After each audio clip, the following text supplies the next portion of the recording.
Now let's take a look at the tab called Fund ID by Transaction ID. This is the fourth tab that we would like to take a look at.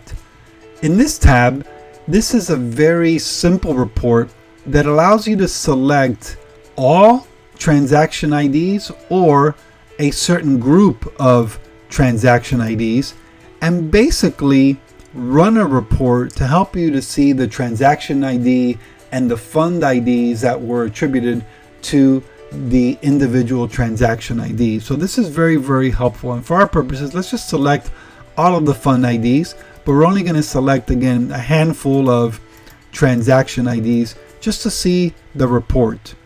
We click on Get Data on the screen, and then that shows us the report. So let's look at this transaction ID here. And notice it gives you every single fund category because we selected them all.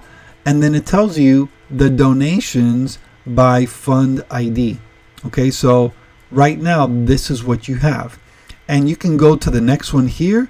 Now, if you said, okay, let's go back, let's clean this up a little bit. And then let's just select one. Get data on screen, just to make it look a little cleaner. This is what you're looking at. So the total donations by fund ID is right here.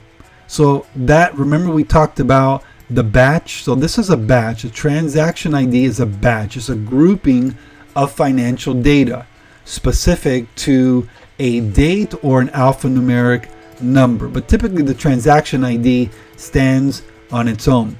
But you can see here for this batch of financial data, you have a total of $1,000.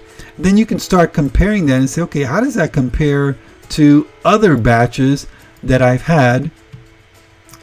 Okay, and then you just come here and click on Get Data on Screen. And then you'll be able to see, okay, for this other one here, again, I had $1,000.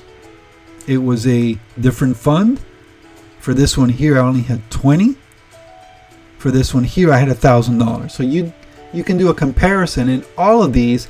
If you need to, you can export them to Excel or to PDF.